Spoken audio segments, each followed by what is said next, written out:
Hello everyone, this is CA Keval Mota, and today we are going to start with the new topic that is liability in special cases. Very easy topic, एकदम normal topic है, ठीक है, ज्यादा load नहीं लेना इसमें भी, okay. Same like advanced ruling. Let us begin this. अब कई बार क्या होता है जब अपना बिजनेस डिसॉल्व हो जाता है, ठीक है, या फिर अमालगमेट हो जाता है या फिर ट्रांसफर हो जाता है, इन सब केसेस में देयर इज एन एम्बिग्विटी कि भाई लायबिलिटी किस तरीके से डिस्चार्ज की जाएगी। ओके, तो इसीलिए ये चैप्टर का गठन हुआ है, ठीक है। सेक्शन नंबर 85 से लेकर के सेक्शन नंबर 93 तक इसके प्रोविजंस हैं। So first, that is first type of liability which we are going to discuss is transfer of business, that is sale, gift, lease, leave and licence, hire et cetera. मतलब अगर आपने आपका business किसी को sell out कर दिया, आपने किसी को गिफ्ट में दे दिया, आपने लीज कर दिया, ठीक है, मतलब आप बिजनेस चलाओ, मुझे फिक्स एक अमाउंट दे दो, देन लीव एंड लाइसेंस, ठीक है, हायर एटसेट्रा, ये सारी की सारी चीजें यहाँ पर कवर्ड है। Okay, section number 85, section number 85। अब एक चीज समझना, transfer of business as a going concern is an exempt supply by virtue of notification number 12/2017 central tax rate। ये exemption notification है। ओके, इस केस में exempt रहेगा। क्या exempt रहेगा? Transfer of business as a going concern. अगर आप business नहीं बेच रहे हो पर बिजनेस असेट्स ट्रांसफर कर रहे हो, then it is not exempt. Is that clear? Okay. अब जो इंसान बिजनेस ट्रांसफर करता है उसका अनयूटिलाइज आईटीसी ट्रांसफर किया जा सकता है बाय फाइलिंग ITC-02। ओके, अब यहां पर समझते हैं कि लायबिलिटी किस तरीके से आएगी अगर आपने आपका बिजनेस बेच दिया तो। ओके, जो बिजनेस ट्रांसफर करता है हम उसको कहते हैं ट्रांसफरर। क्या कहते हैं उसको? Transferor. And the one who gets this business is called as transferee. Transferee. Okay, मतलब मान के चलो कि मैं अपना बिजनेस आपको बेच रहा हूँ। ओके, तो it is as good as मैं अपनी लायबिलिटीज आपके सर के ऊपर डाल रहा हूँ। तो यहाँ पर जब भी हमारे दोनों के बीच में बिजनेस ट्रांसफर अग्रीमेंट बनेगा, there should be a indemnity clause. Indemnity clause क्या करता है, उसका पर्पस समझना बहुत इंपॉर्टेंट है।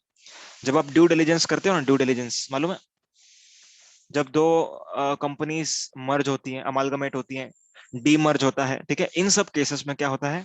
ड्यू डिलिजेंस होता है। ड्यू डिलिजेंस का सबसे इंपॉर्टेंट हिस्सा होता है स्टैट्यूटरी कंप्लायंस। ओके, मतलब यहाँ पर क्या देखा जाता है, प्रैक्टिकली मैंने किया है। प्रैक्टिकली इसमें क्या होता है बताता हूँ आपको। लास्ट जितने भी साल में ये ऑपरेटिव था बिजनेस, ओके, उस सालों का इनकम टैक्स रिटर्न्स निकाला जाता है, 26 AS निकाला जाता है, ठीक है, इनडायरेक्ट टैक्सेस का जो लायबिलिटीज है वो निकाला जाता है, जितने भी ऑर्डर्स पेंडिंग है, ध्यान से सुनना, जितने भी ऑर्डर्स पेंडिंग है उन ऑर्डर्स का लिस्ट बनाया जाता है, ठीक है, कौन से स्टेज पर पेंडिंग है, अपीलेट अथॉरिटी के पास, ट्राइब्यूनल के पास, किसके पास पेंडिंग है, ये पूरा का पूरा स्टेटस शीट बनाया जाता है। एंड ये स्टेटस शीट मैनेजमेंट को दिया जाता है। अब मैनेजमेंट इस स्टेटस शीट का क्या करता है? ये अपने टैक्स कंसल्टेंट को बताता है। वो क्यों बताते हैं वहां पर?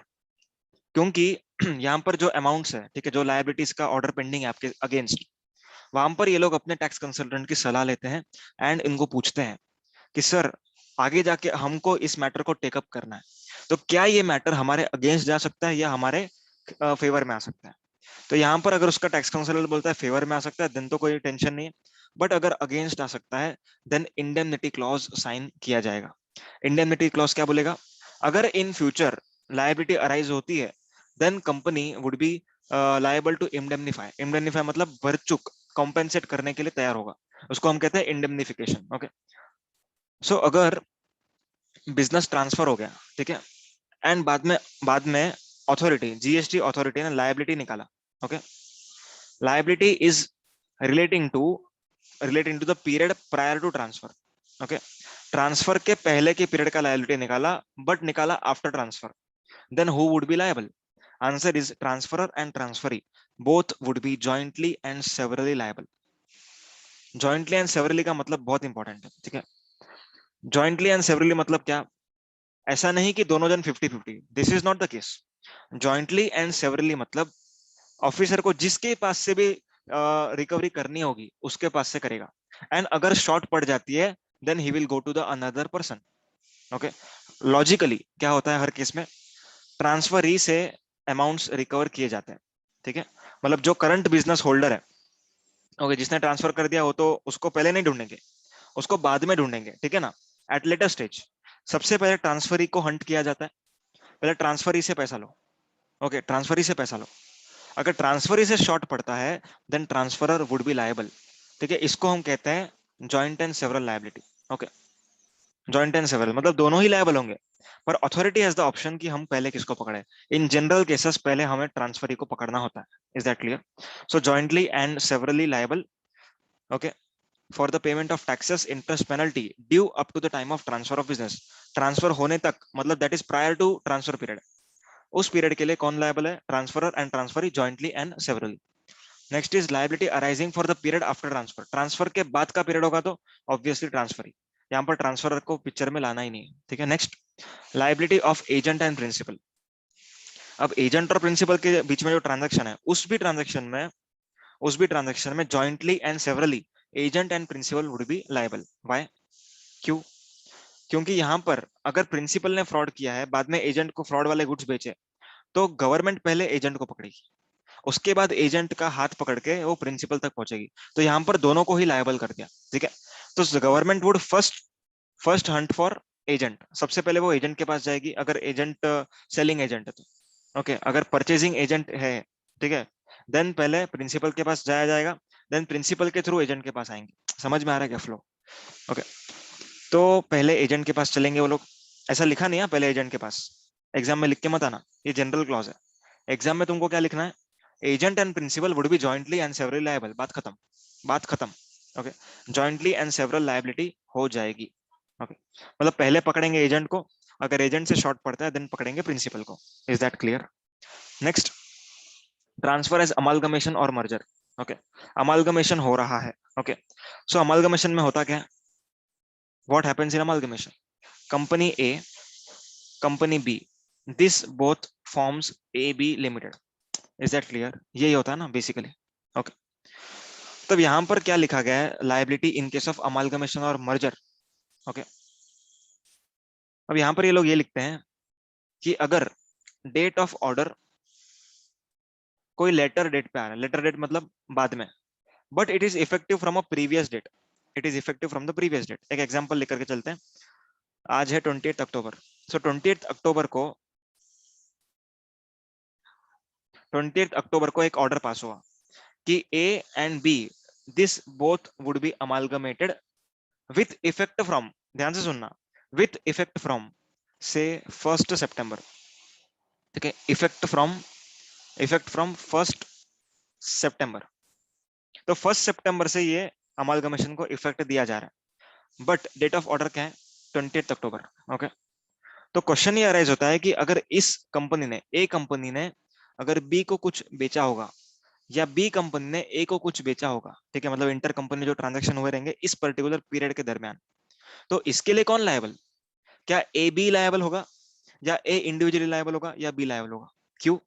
क्योंकि in the eyes of law A B is said to be formed from 1 September, यहां से ए बी अस्तित्व में है।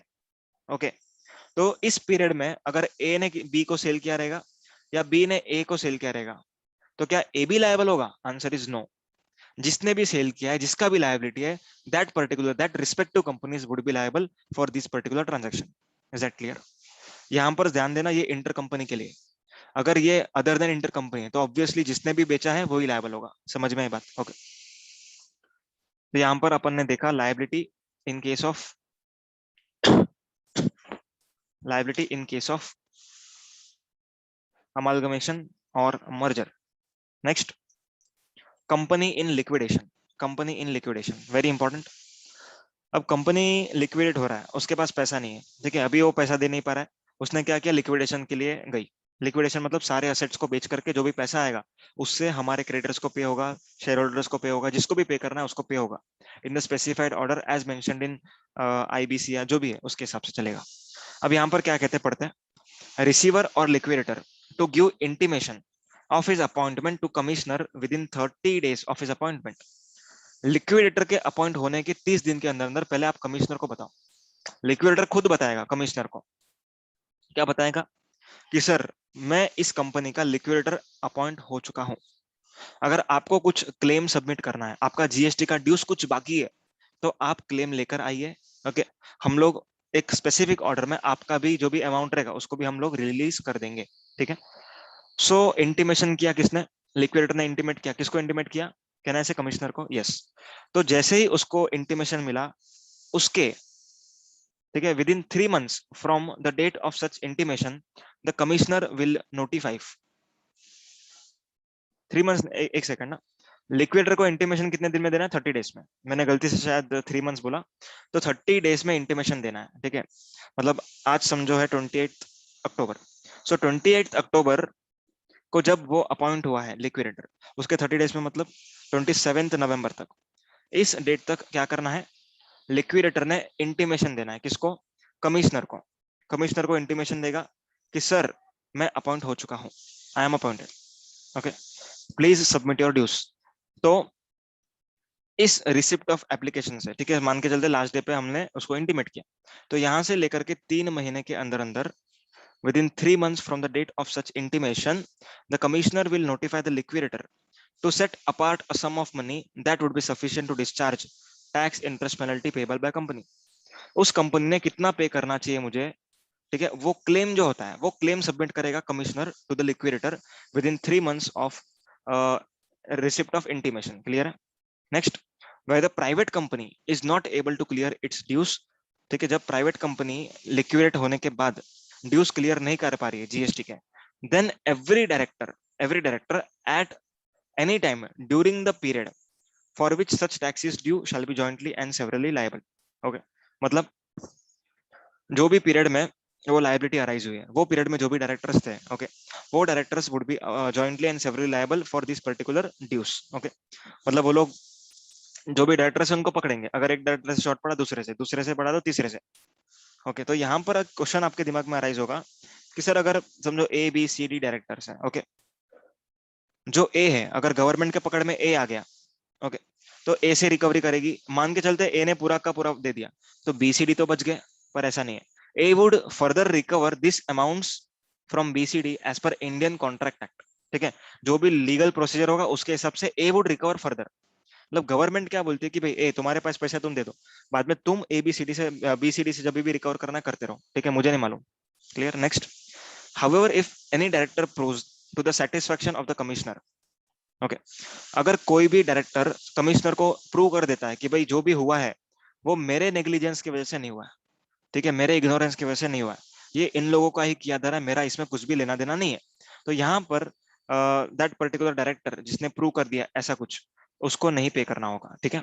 Next, liability of directors of private company, okay, वही वही कुछ लिखा हुआ है, director of such private company during such period will be liable, the liability would only be relaxed when he proves that such non-recovery of dues is not because of his gross negligence or misfeasance or breach of duty in relation to affairs of the company। मतलब मैंने तो सब ध्यान से किया था, मैंने तो बहुत ध्यान दिया था, पर फिर भी हो गया क्योंकि इन्होंने मुझसे छुपाया, बाकी डायरेक्टर को पकड़ा, मुझे नहीं।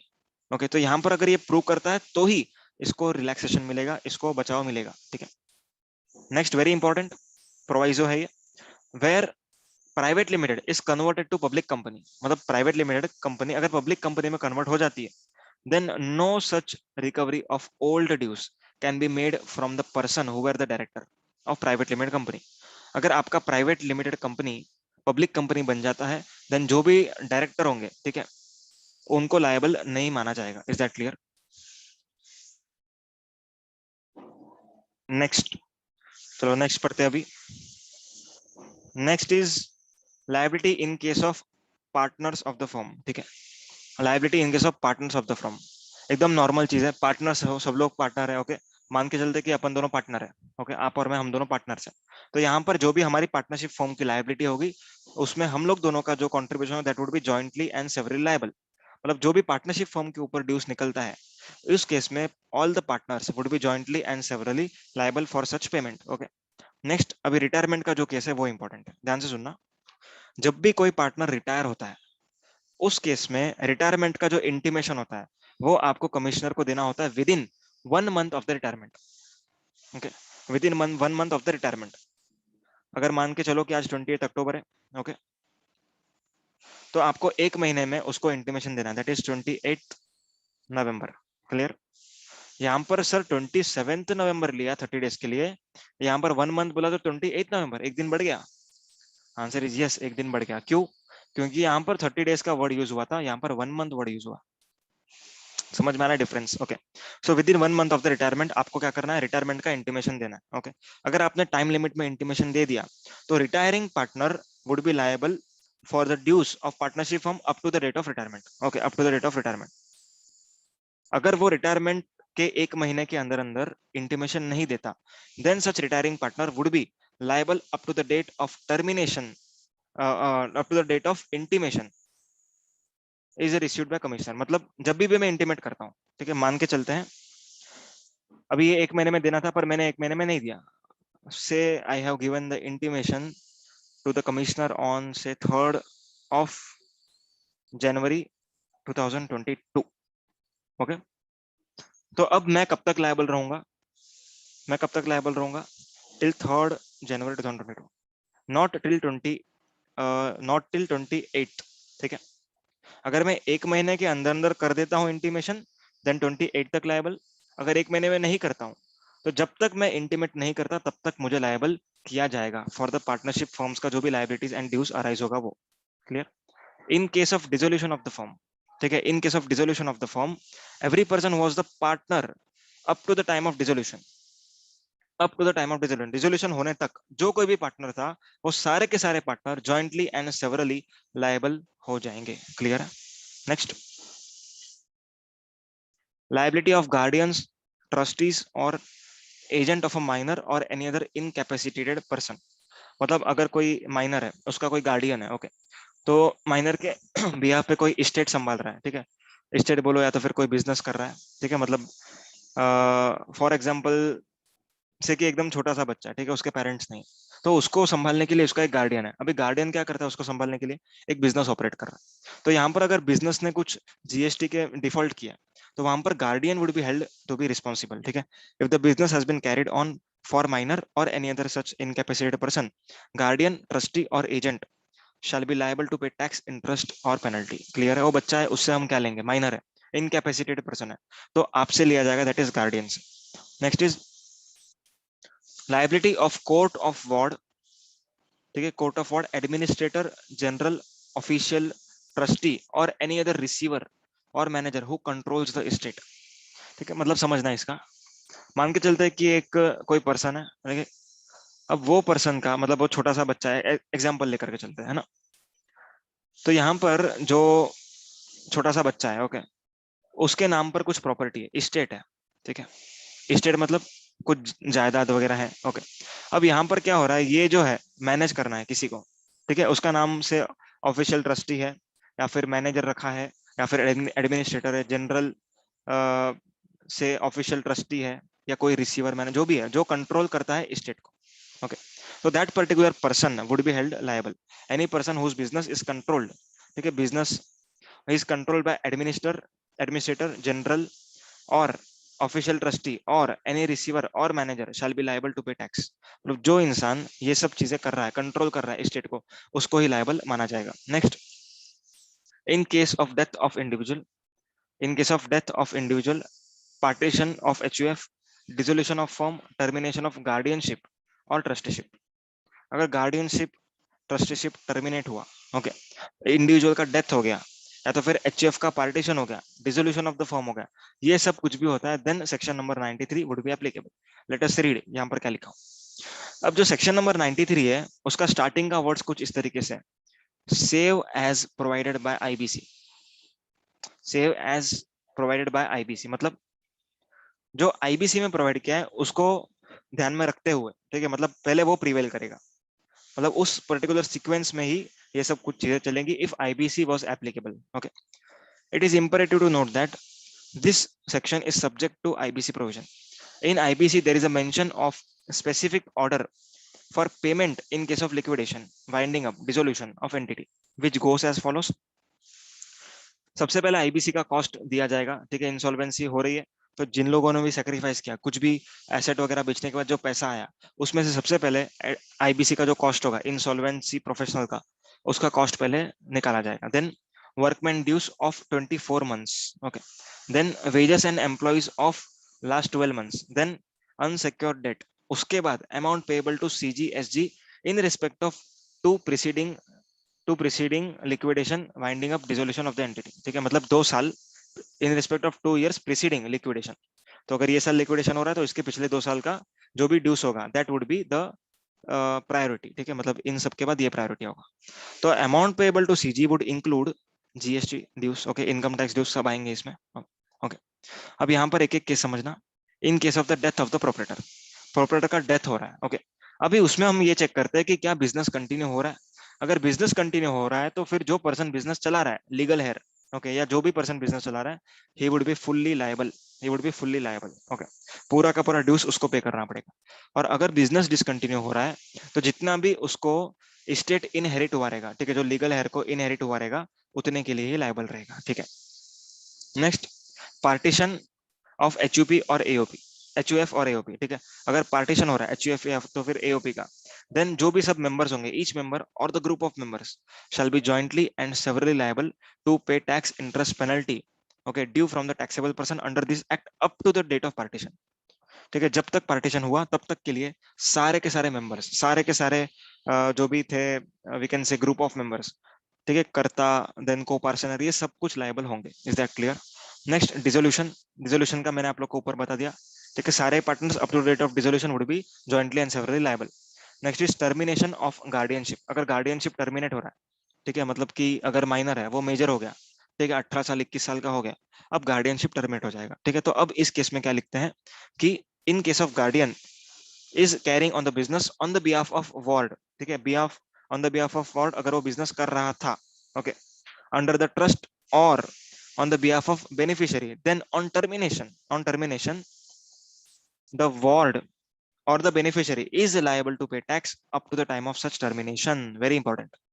अगर टर्मिनेशन होएगा तो टर्मिनेशन होने के बाद टर्मिनेशन तक के लायबिलिटी के लिए वॉर्ड या तो फिर माइनर या तो फिर we can say the beneficiary would be liable for tax interest and penalty dues.